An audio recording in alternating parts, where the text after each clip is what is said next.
రాష్ట్ర ప్రభుత్వంపై కక్ష కట్టి యూరియా కొరతను సృష్టిస్తున్నారని సిపిఐ ఎంఎల్ ప్రజాబంధ నాయకులు అన్నారు. రాష్ట్ర ప్రభుత్వం తీసుకున్న 42% రిజర్వేషన్ను స్వాగతిస్తున్నామని తెలిపారు. జాతీయ అంతర్జాతీయ సమస్యలపై సమావేశంలో చర్చించామని బీజేపీ ఆర్ఎస్ఎస్ ఫెడరలిజంను అవలంబిస్తుందని ఆరోపించారు. ఇక వరదరాజన్, కరుణ తాపర్ వంటి వారిపై మోదీ ప్రభుత్వం దాడులు జరుపుతుందని, రామగుండం టెక్నికల్ ప్రాబ్లమ్స్తో మూతపడిందని అన్నారు. వర్షాల ప్రభావంతో పంట నష్టపోయిన రైతులు పంట పొలాలను శాస్త్రీయంగా సమగ్ర సర్వే జరిపి ఎకరానికి 25,000 రూపాయలు నష్టం పరిహారం చొప్పున ఇవ్వాలని డిమాండ్ చేశారు. వ్యాప్తంగా ఈ దాడులు జరుగుతున్నాయి. ముఖ్యంగా పాలస్తీనాలో ఇప్పటివరకు 27 మంది జర్నలిస్టులను చంపారు. రీసెంట్గానే ఒక 5 జర్నలిస్టుల మీద ఉద్దేశపూర్వకంగానే బాంబులు వేసి చంపారు, ముఖ్యమైన జర్నలిస్టుల మీద.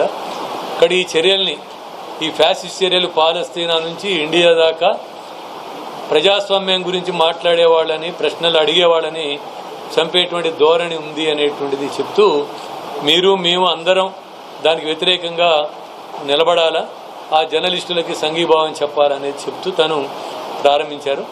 అందులో ఆయన చెప్పినటువంటి 2 ముఖ్య అంశాలు ఏంటంటే, ఒకటి సౌత్ ఇండియా, దక్షిణ భారతదేశం మోడీ ప్రభుత్వ విధానాలకు వ్యతిరేకంగా దృఢంగా నిలబడుతుంది.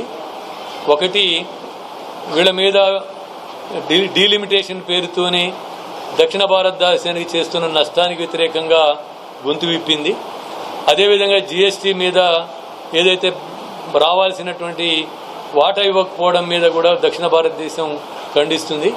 హిందీని రుద్దడం మీద కూడా దక్షిణ భారతదేశం అపోజ్ చేస్తుంది, హిందీని బలవంతంగా రుద్దడం మీద.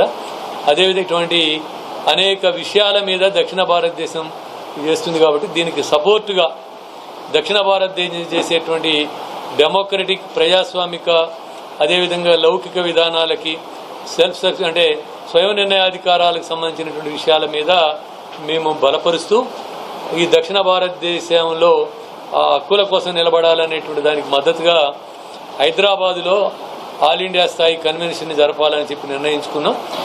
So the attack on journalism, attack on journalists are going not only in USA or Palestine, it also happening in our country also. So you are also under a serious threat from the fascist government. So friends, a Central Committee meeting of our party was from 29th and it is continuing. So in the meeting of our Central Committee, we have discussed the recent international and national developments. And on that basis, we are now with you to say what is the decisions of our. So before that, we want to say that a serious situation is developing in our country. A all-embracing attack on the part of the Modi government or RSS, BJP, this combined force are attacking